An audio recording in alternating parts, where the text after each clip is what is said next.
Hello everyone, welcome to only IAS और स्वागत है आपका आज के एडिटोरियल डिस्कशन में। आज सुमित सर अवेलेबल नहीं थे तो उनकी जगह मैं आ रहा हूँ आपके साथ डिस्कस करने के लिए। मंडे से फिर वो कंटिन्यू करेंगे।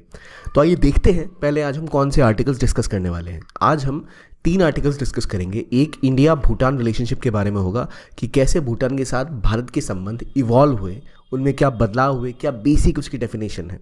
सेकेंड हम देखेंगे आईआईटीज़ का एक्सटेंशन जो हो रहा है। आईआईटीज़ अब फॉरेन कैंपसेस खोल रही है, अच्छी बात है, लेकिन आईआईटीज़ खुद में एक क्राइसिस झेल रही हैं। उनकी जो अपनी प्रॉब्लम है, जो हमारे एजुकेशन सेक्टर को दिखाता है क्या दिक्कतें उनके अंदर है, उसको समझेंगे। और प्लस आईआईटीज़ का क्या लॉजिक था बनने का और अब क्यों जो चीज़ें हो रही हैं वो आईआईटीज़ के मेन विजन को डाइल्यूट कर रही हैं, यानी कमतर कर रही हैं। और तीसरा आर्टिकल होगा जो प्रेसिडेंट होते हैं उनके और एजुकेशन से ही संबंधित कि वीसीज जो होते हैं, जो वाइस चांसलर्स होते हैं यूनिवर्सिटीज़ के, वो अक्सर गवर्नर ही होते हैं। तो गवर्नर्स की जो हस्तक्षेप होने स्टेट गवर्नमेंट के बिल्स में, स्पेसिफिकली तमिलनाडु और केरला का केस जो हुआ है वो हम समझेंगे इस वीडियो में। तो ये तीनों आर्टिकल्स डिस्कस करते हैं और पहले शुरू करते हैं इंडिया और भूटान के साथ। तो देखिए, इंडिया और भूटान के बारे में पूछूँ तो खास बात क्या है। How do you see Bhutan as a country. तो भूटान की बात जब भी की जाएगी तो भूटान एक इंडिया का नेबर है, ठीक है। लेकिन उससे पहले अगर आप देश को देखो भूटान को, तो भूटान एक लैंड लॉक कंट्री है। सबसे पहले आपको ध्यान आएगा भूटान एक लैंड लॉक कंट्री है। दूसरा, भूटान एक बफर स्टेट है। जब भी किसी देश को आप देखो तो पहले उसकी ज्योग्राफी देखो। तो ये रहा भूटान। अब देखो ये लैंड लॉक्ड है, समुद्र का रास्ता इसके पास नहीं है और ये बफर है। बफर यानी 2 बड़ी पावर्स चाइना और इंडिया के बीच, ये बिल्कुल उनके बीच में बैरियर का काम करता है। जैसे आप कभी खाना खाने बैठे हैं थाली में, तो एक कोई मीठी चीज़ अगर है और कोई अगर कड़वी चीज़ है तो उसके बीच में कुछ आप न्यूट्रल सा रख देते हैं, पापड़ रख दिया, कुछ भी रख दिया, ताकि वो चीज़ें मिक्स ना हो, क्योंकि फिर दे दो स्वाद खराब हो जाएगा। कुछ ऐसा ही काम होता है बफर्स का। वो 2 बड़े देशों के बीच में एक छोटा सा देश होते हैं जो उन दोनों कॉन्फ्लिक्ट पे आने से रुकते हैं। अभी सीमा विवाद जो होगा पहले भूटान का चाइना के साथ होगा, तब जगह इंडिया के साथ होगा। तो नेपाल, भूटान ऐसे देश बफर स्टेट कहलाते हैं और ये दोनों ही देश क्या है, लैंड लॉक्ड है, यानी इनके पास समुद्र का एक्सेस नहीं है और व्यापार करने के लिए ज़रूरी है समुद्र का एक्सेस। तो उन्हें सी रूट का एक्सेस जो चाहिए, तो वो एक्सेस कौन देगा, वो एक्सेस देता है India. So they need India for the access to sea, both Bhutan and Nepal. अब बात यह कि चाइना तो भी दे सकता है, पर चाइना के पीछे, इनके पीछे हिमालयाज है और चाइना का रूट बहुत लंबा है जो इनके लिए संभव नहीं है। पहली कहानी ये है कि लैंड लॉक कंट्रीज हैं, इनको एक्सेस टू सी चाहिए तो इंडिया की ज़रूरत है। Plus they are generally a Buddhist country, Buddhism में विश्वास रखते हैं दोनों। नेपाल की भी जो कल्चरल हेरिटेज है वो भूटान से वो बुद्धिज्म से आती है और भूटान तो पूरी तरह भी एक बुद्धिस्ट कंट्री है। तो दोनों के साथ कल्चरल कनेक्ट इंडिया का है, ठीक है, ये भी हमने समझ लिया। अब जब इतना हमने बैकग्राउंड देख लिया और भूटान की हिस्ट्री को समझें थोड़ा सा, तो भूटान में पहले हमेशा से भूटान देखिए कहाँ पर है, भूटान तिब्बत के पास है, तिब्बत वाले हिस्से से सीमा लगती है इसकी। तो यहाँ हमेशा चाइना चाहता है कि इसका प्रभुत्व बना रहे, उसकी पावर बनी रहे, ताकि तिब्बत को सिक्योर रख सके। और यही पास में है सिलीगुड़ी कॉरिडोर, ये इलाका जो आपको दिख रहा है, जिसे हम कहते हैं चिकन नेक, जिससे भारत का नॉर्थ ईस्ट जुड़ता है हमारे मेनलैंड इंडिया से। यानी यहाँ से अगर आप बिहार से होते हुए जाएंगे, बंगाल और बिहार के आसपास यहाँ पर पड़ेगा आपको चिकन नेक। ये ऊपर सिक्किम है, नीचे आपका ये चिकन नेक है सिलीगुड़ी, और ये आपको जोड़ता है यहाँ पे फिर असम और आपके 7 स्टेट से जो नॉर्थ ईस्टर्न स्टेट है। तो इंडिया के लिए बहुत ज़्यादा सिक्योरिटी वाइज एक बहुत सेंसिटिव रीजन है और ये भूटान से बिल्कुल बॉर्डर शेयर करता है, पास में ही है, तो इसलिए बहुत रेलेवेंट हो जाता है इंडिया के लिए। इन सब के कारण भूटान की रेलेवेंस इंडिया के लिए भी बहुत ज़्यादा है। और सबसे बड़ी बात, इस पूरे रीजन में जो भी कंट्रीज, उनमें एक ही कंट्री ऐसी है जिसका चाइना के साथ कोई डिप्लोमेटिक रिलेशन नहीं है। चाइना भूटान के बीच में एम्बेसीज नहीं है, भूटान में चाइना की एम्बेसी नहीं है। और भूटान इकलौती कंट्री है जिसने belt and road initiative China का ज्वाइन नहीं किया हुआ है। बेल्ट एंड रोड इनिशिएटिव वो इनिशिएटिव है जिसके तहत चाइना दुनिया भर में रोड्स, ब्रिजेस और इंफ्रास्ट्रक्चर क्रिएट कर रहा है, लेकिन बाद में उन पर अपना दबदबा भी बढ़ा रहा है। इन चक्करों में भूटान बहुत स्पेशल स्टेट है, इंडिया का ऑल टाइम एक दोस्त हम कह सकते हैं वो है ये। अब देखते हैं मुद्दा क्या है, हिस्ट्री थोड़ी सी जान ली। पहली बात, कॉन्टेक्स्ट क्या है। अभी भूटान की किंग जो है जिग्मे केसर नामग्याल, वो इंडिया है, नामग्याल वांगचुक वो इंडिया है। अब देखिए बात यह है, नाम याद रखना, वांगचुक से याद रह जाएगा आपको इनका नाम। किंग ज़रूर है लेकिन डेमोक्रेसी स्थापित हो चुकी है अब यहाँ भी, भूटान में भी। जब ट्रांजिशन टू डेमोक्रेसी हुआ था तो इंडिया ने भूटान का समर्थन ही किया था। तो ये भी 8 दिन के विजिट पे इंडिया आए हुए हैं। और बात यह है कि चाइना और भूटान अचानक से इस बीच में एक बात कर रहे हैं अपनी बाउंड्री डिस्प्यूट को सेटल करने के लिए। लगातार चाइना भूटान पे दबाव बनाता है कि उसके साथ अपनी जो इंटरनेशनल बाउंड्री है वो सेटल कर ले। क्योंकि इससे होगा ये कि उसके पास और ज़्यादा कोशिश करेगा कुछ ऐसी बाउंड्री डील हो भूटान के साथ चाइना की, जिससे वो यहाँ के रीजन में ना चिकन नेक के पास थोड़ी और पावर और कैपेसिटी बढ़ा सके, ताकि वो दबाव इंडिया पे बन सके। अभी तक बातें चल रही है भूटान के साथ चाइना की बाउंड्री सेटलमेंट को लेके, लेकिन भूटान भी डरा हुआ है कि पहले डोकलाम का विवाद हुआ था भूटान चाइना के साथ ही, तो उन्हें भी डर लग रहा है कि आगे क्या चाइना के इसके पीछे कौन सी नीयत है, क्या चाहता है वो। तो जो किंग है उनकी यहाँ विजिट हुई है, ये बहुत रेलेवेंट है उस कॉन्टेक्स्ट में।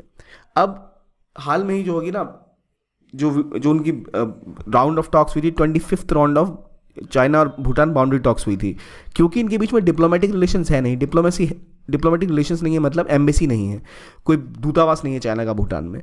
तो इसलिए ये जो बाउंड्री टॉक्स है, इसको इंडिया भी बहुत संशय के साथ देखता है कि क्या कारण हो सकता है, क्या इसका इस्तेमाल करके भूटान पे प्रेशर बनाना नहीं चाहता चाइना, ऐसे कुछ होने की संभावना इंडिया को रहती है, इसलिए इस पर खास नज़र इंडिया की रहती है।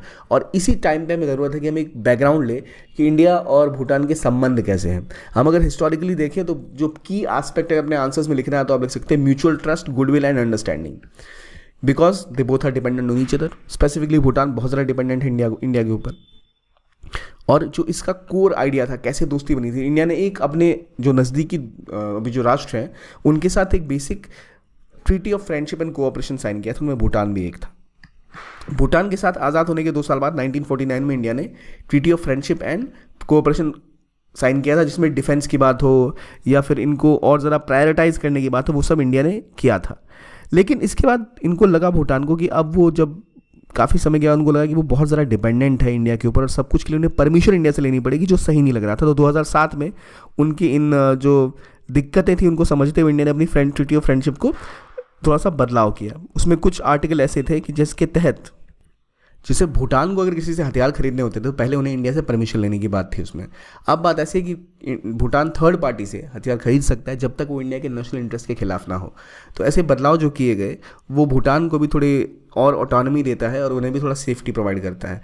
ओवरऑल ये जो बेसिक फ्रेंडशिप की ट्रीटी थी, इसी के हिसाब से दोनों देशों में एक जो बिल्डिंग ऑफ रिलेशनशिप है वो हुआ, जिसके तहत भारत उनको एक तरह के उनकी गुड्स को भी नेशनल ट्रीटमेंट देता है। जैसे भारत अपने प्रोडक्ट पे जो रेट लगाता है वही भूटान पे लगाता है। तो और भूटान इंडिया को अपना ग्यागर यानी अपना सेक्रेड लैंड मानता है जहाँ से बुद्धिज्म शुरू हुआ। तो भूटान इंडिया दोनों के लिए बहुत रेलेवेंट है, इकोनॉमिकली भी कल्चरली भी। मैंने कहा था पहले भी बुद्धिज्म का जन्म इंडिया में हुआ, यानी गौतम बुद्ध को बुद्धिज्म यहाँ प्राप्त हुआ, यहाँ से बुद्धिज्म स्प्रेड हुआ, इसलिए वो इसको एक इंपॉर्टेंट सीक्रेट प्लेस मांगते हैं। और अभी रिसेंटली जो इंटरनेशनल बुद्धिस्ट कॉन्फेडरेशन हुई थी जहाँ पे दोनों देशों के बुद्धिस्ट लीडर आए थे स्पिरिचुअल कनेक्शन के बारे में बात करने के लिए और स्पिरिचुअल बॉन्ड को बिल्ड करने के लिए, इंडिया भूटान के बीच में एक बड़ा पॉइंट था। तो याद रखिए IBC इंटरनेशनल बुद्धिस्ट कन्फेडरेशन कहाँ है, तो इंडिया में है, दिल्ली में बेसिकली इसका ऑफिस है। और ये ग्लोबल बुद्धिस्ट काउंसिल की तरह काम करता है जहाँ सभी आकर अपने अपने विचार रख सकते हैं और जो उनकी रिलीजियस डिस्कशन है वो कर सकते हैं। इसके अलावा जो रिसेंट चेंजेस आए भूटान के विजिट के बाद ये था कि इंडिया भूटान रिलेशनशिप को और स्ट्रेंथन करने के लिए प्राइम मिनिस्टर ने लगातार वहाँ विजिट की है, बायलैटरल प्रोजेक्ट्स कई सारे लॉन्च किए। और भूटान एक ऐसी कंट्री है जहाँ बहुत सारा हाइड्रो इलेक्ट्रिसिटी का पोटेंशियल है। तो यहाँ हाइड्रो इलेक्ट्रिसिटी प्रोजेक्ट बहुत सारे हैं जहाँ से बिजली बनती है और वो देश बहुत छोटा है, तो बिजली बेचता वो फिर इंडिया को है। तो इंडिया वहाँ पे हाइड्रो इलेक्ट्रिसिटी प्रोजेक्ट को पहले खड़ा करता है, उसको बनाता है, बिल्ड करता है, इन्वेस्टमेंट करता है, फिर उनसे बिजली खरीदता है। और ये पहले से एक रेट डिसाइड होती है कि इस रेट पर भारत बिजली खरीदेगा भूटान से, क्योंकि भूटान और किसी को बिजली बेच नहीं सकता, लैंड लॉक्ड है। चाइना तो बहुत ऊपर है, वहाँ से लैंडलाइन जाना, पावर लाइन जाना मुश्किल है और चाइना से दूरी बना के रखता है नेपाल और भूटान। तो इंडिया से बात ये थी कि इंडिया हाइड्रो इलेक्ट्रिसिटी प्रोजेक्ट बनाएगा और वहाँ से उनको बिजली उनसे खरीदेगा भी। तो उस पर एक रेट होती थी, तो कभी कभी वो जो टैरिफ की रेट है उस पर भी विवाद रहता है अक्सर कि वो चाहते हैं हमसे और महंगी रेट पर अब इंडिया बिजली खरीदे। दिक्कत ये है कि भारत अब खुद हाइड्रो इलेक्ट्रिसिटी से कम बिजली लेता है और भारत की फोकस है अब सोलर पावर के ऊपर। तो जब सोलर पावर से इंडिया बिजली बना लेगा तो क्या भूटान से बिजली इंडिया खरीद पाएगा? मुश्किल है। इसलिए इंडिया ने कोशिश किया है कि भूटान को किसी तरह बांग्लादेश से जोड़ा जाए ताकि बांग्लादेश जिसको बिजली की ज़रूरत होती है वो भूटान से बिजली खरीद सके। तो रिसेंटली भी कई सारे ऐसे मेजर प्रोजेक्ट जो लॉन्च किए थे 2009 में भी, 2019 में भी।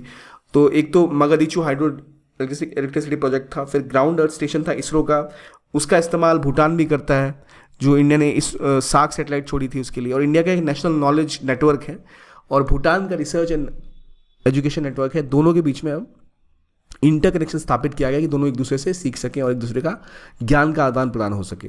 टॉप ट्रेड पार्टनर इंडिया का कौन है हमें पता है, बताइए। UAE होता है, अमेरिका होता है या फिर EU होता है। इन केस ऑफ भूटान एक ही हो सकता है, इंडिया पूरी तरह से घिरा हुआ इंडिया से, तो India Bhutan agreement on trade हो चुका है इनके बीच में पहले से। India duty free exit transit देता है भूटानीज एक्सपोर्ट को, कि भूटान किसी भी देश को अपना प्रोडक्ट अगर बेचना चाहे तो इंडिया से अगर उसको ट्रांजिट लेना है, इंडिया से अपने पोर्ट्स तक लेके जाना है इंडिया की, तो आप फ्री में ले जा सकते हैं, कोई दिक्कत नहीं है। और अभी इनका ट्रेड लगभग 1.4 बिलियन डॉलर के आसपास है, जिसमें मेजरली इंडिया में इंपोर्ट भूटान से बहुत कम है, केवल 545 मिलियन। ज़्यादातर इंडिया एक्सपोर्ट ही करता है सारी चीज़ें उनको। और जनरली जो मेन एक पिलर है इनकी ग्रोथ का, जो पावर में देख रहे हैं, वो हाइड्रो इलेक्ट्रिसिटी प्रोजेक्ट है, जहाँ पर कुछ विवाद हुए थे उनको रिजॉल्व किया गया और एक एग्रीमेंट किया गया 2009 में प्रोटोकॉल कि भाई 4 प्रोजेक्ट बनाए जाएंगे और वो इंडिया को इलेक्ट्रिसिटी प्रोजेक्ट प्रोवाइड करेगा। जैसे मेगादिचू मैंने नया प्रोजेक्ट बताया आपको, इसके अलावा पुनर्संगाचू और पुनर्संगाचू 2, ये 2 इंटर गवर्नमेंट मोड पे बने थे जिसको इम्प्लीमेंट किया जा रहा है। तो याद रखिए नाम, मगादिचू 720 मेगावाट का प्रोजेक्ट रिसेंटली बन के तैयार हुआ है। कहाँ पर है? तो भूटान में है। और अभी जो इससे पहले 1200 मेगावाट के पुनर्संगाचू 1 और पुनर्संगाचू 2, 2 मेजर इंटर गवर्नमेंटल मोड के ये प्रोजेक्ट बन के तैयार हुए। भूटान क्या करता है? बफर है, हमने पहले बताया। बफर क्या करता है? कोई भी मिलिटेंट अगर इंडिया के नॉर्थ ईस्ट से जाकर यहाँ पर घर बनाने की कोशिश करते हैं, छुपने की, तो भूटान की आर्मी इंडियन आर्मी के साथ अच्छे संबंध रखती है, तो वो उनको फ्लश आउट कर देते हैं। प्लस कोई भी ग्लोबल कॉन्फ्रेंस हो, कोई भी ग्लोबल प्लेटफॉर्म हो, कोई भी ऐसा इंस्टीट्यूशन हो जहाँ पर इंडिया को सपोर्ट की ज़रूरत है, तो भूटान हमेशा इंडिया का सपोर्ट करता है। चाहे यूएन की हम बात करें, सार्क की बात करें, बिम्स्टेक की बात करें, और इंडिया कोशिश करता है कि हर जगह भूटान को भी उस चीज़ का पार्ट बनाया जाए ताकि भूटान को भी उसके फ़ायदे मिल सके। और इस तरह इन दोनों देशों के संबंध एक दूसरे के पूरक हैं। तो जब हम कहें अलग अलग लेवल पर बायलैटरल, तो बायलैटरल में आप डिवाइड कर सकते हो एनर्जी में, ट्रेड में और सिक्योरिटी में।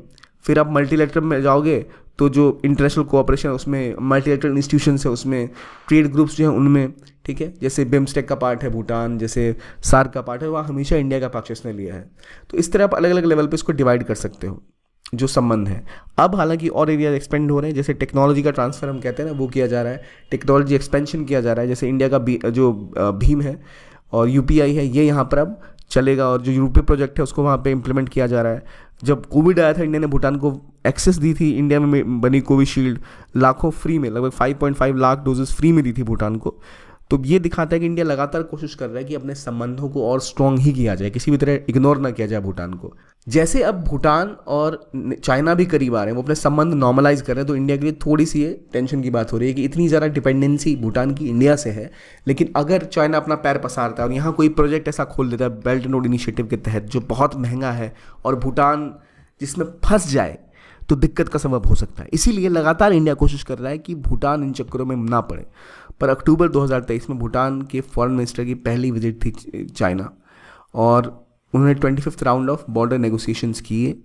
एक बहुत सालों पुराना विवाद इनके साथ भी है। इन्होंने कहा एक जॉइंट टेक्निकल कमेटी बनेगी जो डिमार्केट करेगी बॉर्डर को, किस तरफ किसका हिस्सा है। पर इंडिया को दिक्कत यह है कि बाउंड्री टॉक्स में कहीं ना कहीं चाइना दबाव बना के भूटान पे इंडिया के और आसपास के रीजन में अपनी प्रेजेंस बढ़ाने की कोशिश ज़रूर करेगा। और मोस्ट इंपॉर्टेंट एरिया है उसमें डोकलाम, जहाँ पहले विवाद भी हो चुका है। डोकलाम प्लेट्यू के आसपास कहा जा रहा है कि शायद चाइना भूटान को एक डील दे रहा है कि भाई इधर वाला ना ज़मीन आप ले लो, हमें दे दो, और इधर वाली आप ले लो, स्वैप कर लो। यानी ये वो भूटान को दे देगा यहाँ वाली, क्योंकि इन्होंने यहाँ पर भी एक इनका था जो wild life sanctuary, Saktang wild life sanctuary, उस पर क्लेम किया हुआ था कि भाई ये हमारा पार्ट है, और इधर डोकलाम पर भी क्लेम किया हुआ है। तो हो सकता है चाइना कहे कि भाई ये डोकलाम के पास वाला इलाका हमें दे दो, यहाँ जो दूसरी साइड है इससे ज़्यादा लैंड आप ले लो। क्यों? क्योंकि ये बहुत सेंसिटिव है डोकलाम के पास वाला इलाका, इंडिया के नॉर्थ ईस्ट को लेके, इस ट्राई जंक्शन के पास। वहाँ पे लगातार चाइना विलेजेस बना रहा है, और भूटान के साथ ये बातें इंडिया को ये डर पैदा कर रही है क्या वो इसके ऊपर आकर कोशिश ना करे कि वो किसी तरह भी इंडिया के ऊपर और दबाव बना पाए। जैसे बार बार बोला, बीआरआई में उनके एंटर करने के चांसेस इंडिया को दिख रहे हैं। बीआरआई में अगर वो एंटर करते हैं तो इंडिया की सोवरेनिटी क्वेश्चन हो जाएगी, क्योंकि ऑलरेडी बीआरआई का प्रोजेक्ट जो है वो पीओके से गुजर रहा है, पाकिस्तान ऑक्यूपाइड कश्मीर से, जो इंडिया का रीजन है। तो इंडिया ने लगातार क्लेम किया था कि आपका प्रोजेक्ट इंडियन ज़मीन से गुजर रहा है, इसलिए हम इसका पार्ट नहीं बन सकते। अगर भूटान उनका पार्ट बनता है तो ये बहुत बड़ी दिक्कत इंडिया के लिए हो सकती है। अभी तक तो ज्वाइन नहीं किया है, लेकिन ये टेंशन इंडिया के लिए लगातार बनी हुई है। अभी तक वो इंडिया के ऊपर डिपेंडेंट थे ट्रेड के लिए, अब चाइना भूटान में एक्सपोर्ट करने लग गया। पहले 200 करोड़ थे, अब 1500 करोड़ हो गए हैं 2 साल के अंदर ही। 2020 से लेकर 23 में इतना ज़्यादा डिफरेंस हुआ है।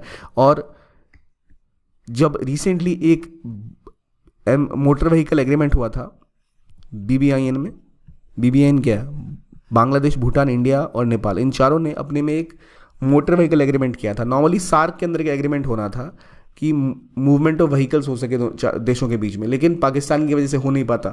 तो 4 देशों ने अलग आके BBIN, बांग्लादेश, भूटान, इंडिया, नेपाल ने आकर सोचा हम चारों कर लेते हैं मोटर व्हीकल एग्रीमेंट। तो इंडिया को उम्मीद थी कि भूटान ऐसा करेगा, लेकिन भूटान ने मना कर दिया इस एग्रीमेंट पे साइन करने पे, ये कह के कि अगर हम मोटर व्हीकल एग्रीमेंट पे साइन करते हैं तो बहुत सी गाड़ियाँ और ट्रांसपोर्टेशन हमारे देश में आएंगी, जिससे हमारे ऊपर इन्वायरमेंटल कंसर्न्स हो सकते हैं। भूटान एक ऐसा देश है जहाँ आपको जाने के लिए वीज़ा के अलावा, खैर इंडिया ने तो वीज़ा नहीं लगेगा, लेकिन आपको एक फ़ीस भरनी पड़ती है, और अगर आप बाहर के व्यक्ति हैं तो बहुत ज़्यादा फीस भरनी पड़ती है। इंडिया में तो 1500 रुपये लगते हैं, अगर आप बाहर से तो आपसे ज़्यादा फीस की डिमांड की जाती है।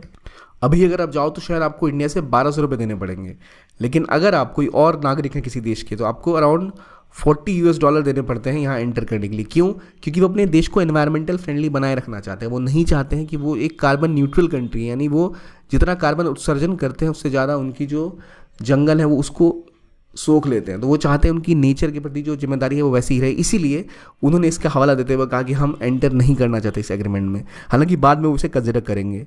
तो इसीलिए अब देखा जा रहा है कि शायद भूटान इंडिया के लिए दिक्कत ना करे बाद में। और जो डिप्लोमेटिक बैलेंसिंग है, अभी तक थोड़ी सी इंडिया चुप्पी बनाया हुआ है जो भूटान चाइना के बीच में हो रहा है, क्योंकि इंडिया नहीं चाहता इंडिया ऐसा दिखे कि जो जाके उनके काम में टांग अड़ा रहा हो।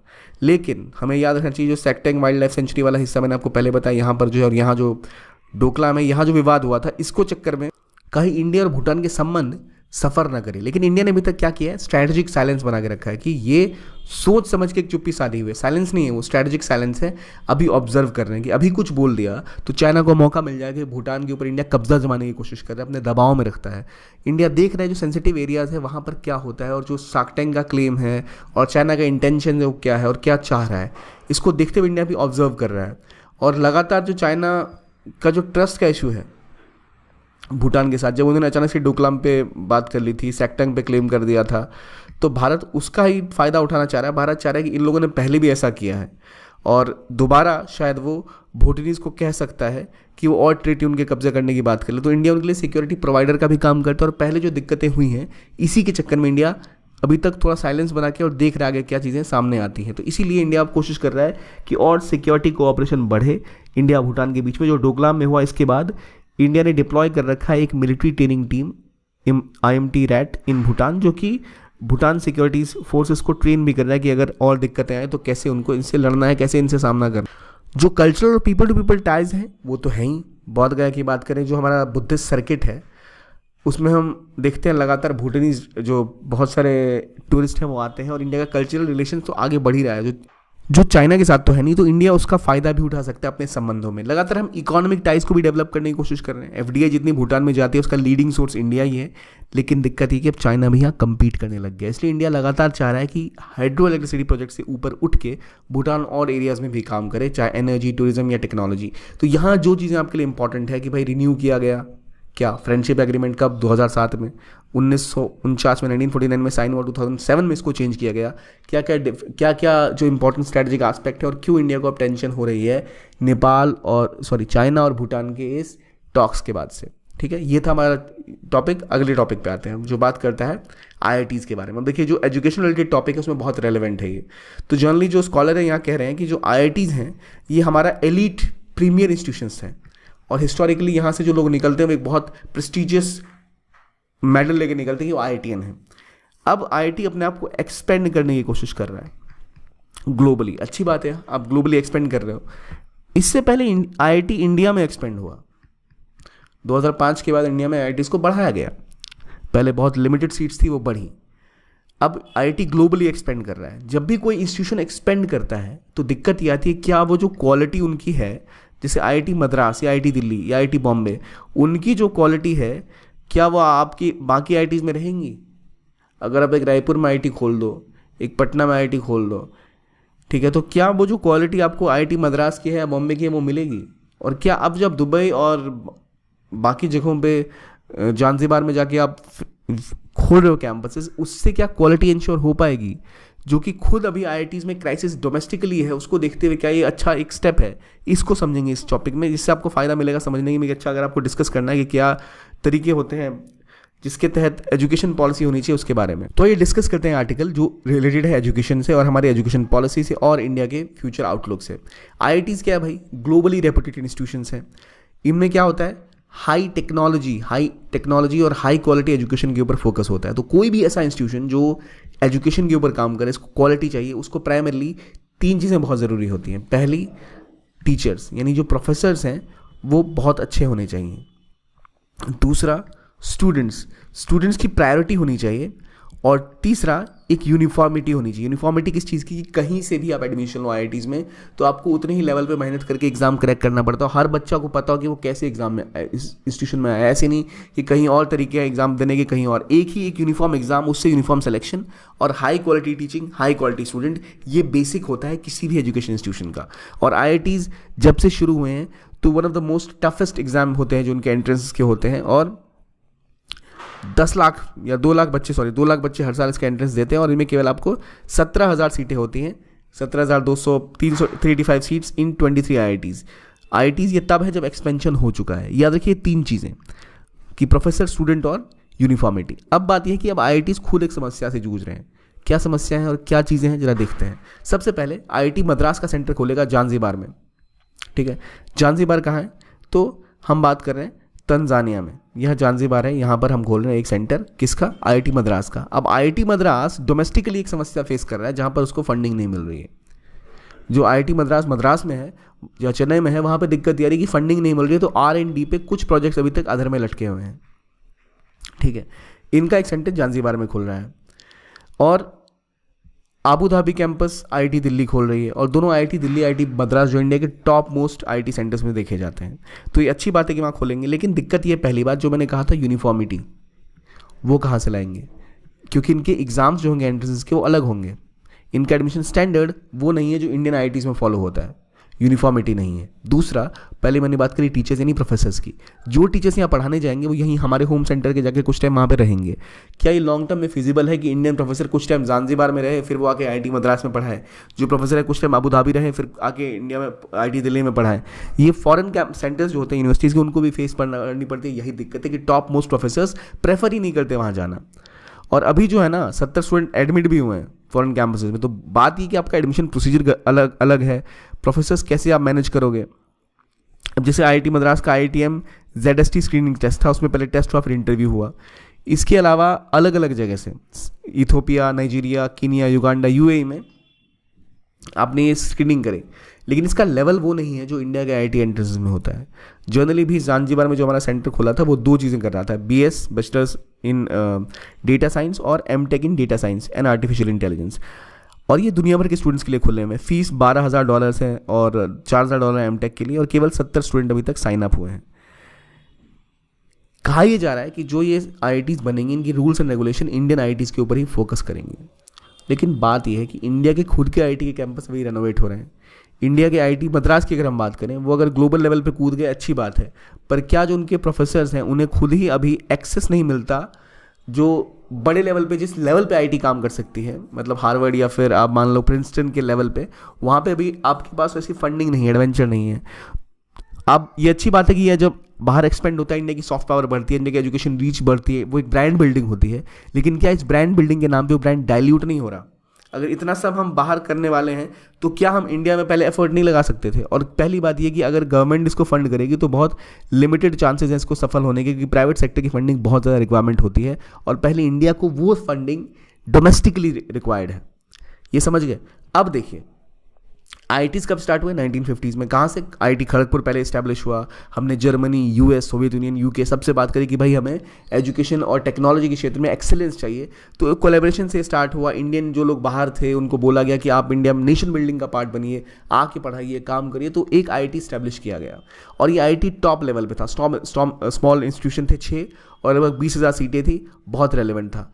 लेकिन 2015 आईआईटीज़ एक्सपेंड हुई, 7 नए इंस्टीट्यूशन खोले गए लगातार, और ये जो नए इंस्टीट्यूशन खोले गए अलग अलग एरियाज में खोले गए। अब दिक्कत ये है कि कोई प्रोफेसर आईआईटी दिल्ली में जो पढ़ा रहे हैं या आईआईटी मद्रास में पढ़ा रहे हैं उसको छोड़ के कहीं और क्यों जाएंगे छोटे शहरों में? अब से धनबाद का सेंटर था। धनबाद में क्या था, जो इंडियन स्कूल ऑफ माइंस था, इंडियन स्कूल ऑफ माइंस, इसको कन्वर्ट करके आईआईटी धनबाद बना दिया गया, इस तरह और भी सेंटर खोले गए। लेकिन बात ये कि वो टायर 2 आईआईटीज बन गए जहाँ पर ना अच्छे स्टूडेंट्स पहले प्रेफरेंस डालते हैं, उनको IIT Madras, IIT Delhi, IIT Bombay या जो core IIT Kanpur, IIT Kharagpur ऐसा आईआईटी मिला तो ठीक है, नहीं तो फिर वो किसी और इंस्टीट्यूशन में चले जाते हैं, मणिपाल में चले जाते हैं या फिर बिट्स पिलानी में चले जाते हैं। क्यों? क्योंकि उन्हें लगता है कि ये मेन आईआईटीज यही है, बाकी में वो क्वालिटी हमें टीचिंग की नहीं मिल पाएगी, वो हमें स्कोप नहीं मिल पाएगा। तो ये समझने वाली बात है कि टॉप प्रोफेसर काम नहीं कर रहे, जो आपके स्टूडेंट्स हैं वहाँ भी जाने में कतरा रहे हैं। 361 आपकी under grade fees seats, 3000 post graduation fees seats और अराउंड 1800 पीएचडी सीट्स अभी तक एम्प्टी है आपके नए आईआईटीज़ में। 2021-22 में इतनी खाली सीटें थी। आईआईटीज़ में खाली सीटें क्यों है? क्योंकि स्टैंडर्ड अलग हो गए, इनमें प्रेस्टीज कम हो गया। अब जब ऑलरेडी समस्याएं ये झेल रहे हैं तो जो आगे की समस्याएं होंगी, ये एक्सपेंशन के बाद जो वहाँ लोग स्टूडेंट एडमिशन नहीं ले रहे, उसके बाद आप सोच लो ग्लोबली एक्सपेंड कराने का, जो क्वालिटी पहले इंडिया में हम नहीं दे पा रहे हैं, हम ग्लोबली कैसे दे पाएंगे? और जो टॉप टैलेंट होता है वो वहाँ काम करना चाहेगा नहीं, इसलिए सैलरीज भी कम है। और उन सैलरीज के साथ ना लोग इसलिए काम चला लेते हैं क्योंकि आपको एक एलीट इंस्टीट्यूशन के साथ जुड़ने का आपका एक सपना रहता है, वो पूरा होता है। लेकिन वो किया आईटी जो 6 इंस्टीट्यूशन है वही प्राइमरली उनका सपना है, बाकी को उतनी गिनती में नहीं रखते। जो फॉरेन ट्रेड इंडियन है, अब वो जो बाहर चले गए वो इंडिया में कम सैलरीज पे काम करने आना नहीं चाहते, क्योंकि एकेडमिक काम इंडिया में ज़्यादा होता है, दबाव भी बहुत होता है, पॉलिटिकल और एकेडमिक प्रेशर होते हैं। इसीलिए अब जो है वो दिक्कत का सबब है कि कैसे हायरिंग होगी, कैसे चीज़ें होगी, कैसे एक्सटेंशन होगा। आईटी सेक्टर बढ़ रहा है, बायोटेक बढ़ रहा है, बाकी फील्डों में लोग चले जाते हैं। तो ये शॉर्टेज ऑफ एकेडमिया जो है वो आईटी सिस्टम में बहुत बड़ी समस्या बन चुकी है। कहाँ से वो लोगों को हायर करें? अभी तक 4370 सीटें वेकेंट हैं। तो ये एकेडमिक्स की दिक्कत जो है ये एक बहुत बड़ी प्रॉब्लम है इंडिया के आईआईटीज़ के लिए। और अब जब एक्सटेंशन होगा तो हम कैसे इसको कंट्रोल करेंगे? अभी रिक्वायरमेंट ये है कि जो अभी इंडिया में आईआईटीज़ हैं पहले उनकी कैपेसिटी बिल्ड की जाए। अगर हम उनकी कैपेसिटी बिल्ड नहीं करेंगे, जो नए आईआईटीज़ खुले हैं, तो आईआईटी का ब्रांड इमेज अपने आप धूमिल हो जाएगा। हमें ज़रूरत है फैकल्टी की क्वालिटी पर फोकस करने की। हायरिंग के बाद उन्हें टॉप क्वालिटी ट्रेनिंग मिलनी चाहिए और यंग प्रोफेसर्स जो ग्लोबली सबसे अच्छा काम कर रहे हैं रिसर्च में, टीचिंग में, उनको हायर करना चाहिए। और आईआईटी के आइडिया को, जो इंडिया का डेवलपमेंट विद क्वालिटी फोकस करना चाहिए, तभी जाकर आईआईटीज़ जिस लेवल पे ऑपरेट करती हैं वो हो पाएंगी।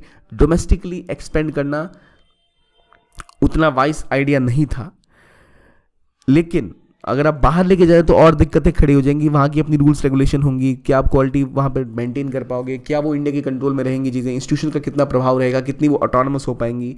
इसीलिए बहुत इंपॉर्टेंट है कि ओवरसीज एक्सपेंशन एक अच्छा आइडिया ज़रूर है, लेकिन अभी जब आपके खुद के centres IIT Madras, IIT Dhanbad, इनके खुद के एक इतना गैप इनके बीच में आ गया है, टायर सिस्टम बन चुका है, एक first tier second tier colleges हो चुके हैं जहाँ खुद स्टूडेंट्स कतराते हैं, टीचर्स कतरा रहे हैं, तो आप कैसे सोच सकते हैं कि आप इस लेवल पे आईआईटीज़ ग्लोबली एक्सपेंड करेंगे? तो यूनिफॉर्मिटी की ज़रूरत है। जब तक वो नहीं होता अभी भी ये प्रॉब्लमेटिक है।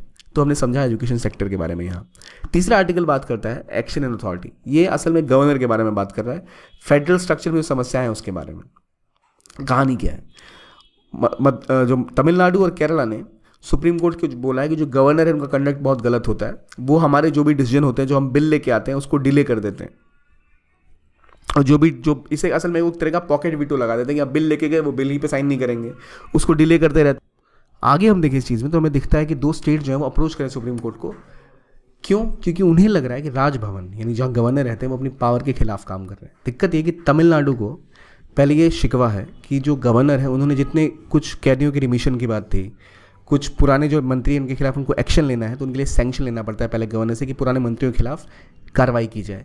लेकिन उन सब में गवर्नर तैयार नहीं हो रहे और वो बिल को पास ही नहीं कर रहे हैं, साइन नहीं कर रहे उसके ऊपर, प्रपोजल जो है उनके ऊपर साइन नहीं कर रहे हैं। तो ये जो दिक्कत है बहुत बड़ी समस्या है बाकी स्टेट्स के लिए भी। यहाँ आर्टिकल में ये डिस्कस किया गया है कि गवर्नर एक इंपॉर्टेंट रोल ज़रूर है, उनको रबर स्टैम्प होने की ज़रूरत भी नहीं कि स्टेट गवर्नमेंट कुछ भी बोले साइन कर दे। लेकिन ये देखा गया कि गवर्नर्स जो है वो अक्सर बिल्स को बहुत समय तक अटका के रखते हैं। और आर्टिकल 200 के अंतर्गत ये बात की गई है, they should sign as soon as possible. इसका मतलब उनको यथाशीघ्र करना चाहिए, जिसको वो बहुत ज़्यादा डिले करते हैं। और ये एक बहुत बड़ी दिक्कत है किसी भी अमेंडमेंट को लेकर जो एजुकेशन सेक्टर में है, यूनिवर्सिटी के बारे में, कि अगर वीसी जो होते हैं ना, हर यूनिवर्सिटी के वाइस चांसलर, वो एक तरह गवर्नर होते हैं अपने आप, और उसमें कोई भी बदलाव करना चाहता है ना कोई स्टेट गवर्नमेंट, तो वो कभी उस पर गवर्नर साइन ही नहीं करते। वो एक्स ऑफिशियो वाइस चांसलर होते हैं। गवर्नर बने हैं तो यूनिवर्सिटी के वाइस चांसलर अपने आप बन जाएंगे, क्योंकि वो यूनिवर्सिटी फॉर्म ही इस तरह से होती है कि राज्य की यूनिवर्सिटी होती है तो गवर्नर उसके एक तरह से वीसी होते हैं। लेकिन ये चीज़ बहुत प्रॉब्लमेटिक है, इससे गवर्नर को अननेसेसरी एक बोझ भी पड़ता है और उनकी पावर्स अननेसेसरी ग्रो होती है जिसकी कोई रिक्वायरमेंट नहीं है। तो राइटर यहाँ कहते हैं कि हमें ज़रूरत है कि उसको बदलाव करने की, और लगातार चांसलर के कोई भी बदलाव करने की बात में वो बिल में वो एग्री ही नहीं करते हैं, जिससे उनकी पावर कम हो जाए। अब इसी पर बात आती है कि पंची कमीशन ने पहले ही पंची कमीशन ने बोला था कि ये प्रोहिबिशन होना चाहिए कि उनको ज़बरदस्ती गवर्नर को आप चांसलर का रोल दे रहे हैं, ऐसी कोई रिक्वायरमेंट नहीं है।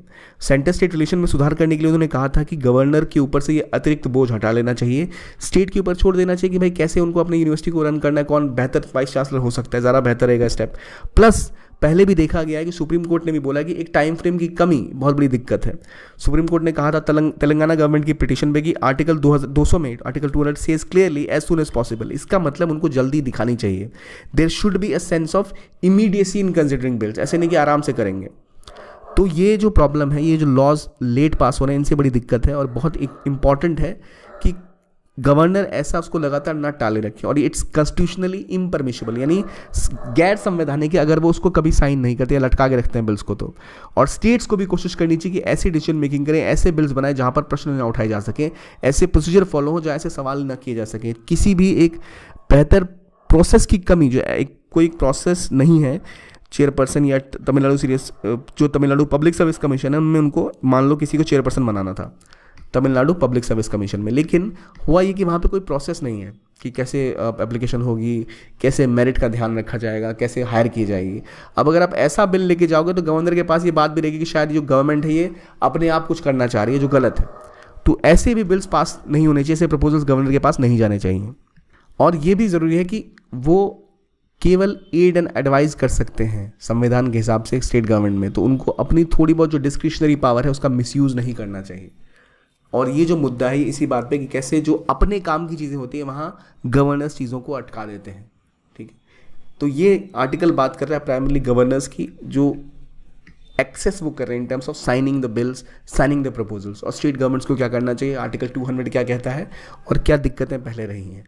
तो ये था हमारा आज का एडिटोरियल डिस्कशन। आई होप आपको अच्छा लगा हो। देखने के लिए बहुत बहुत धन्यवाद। Keep on watching only I.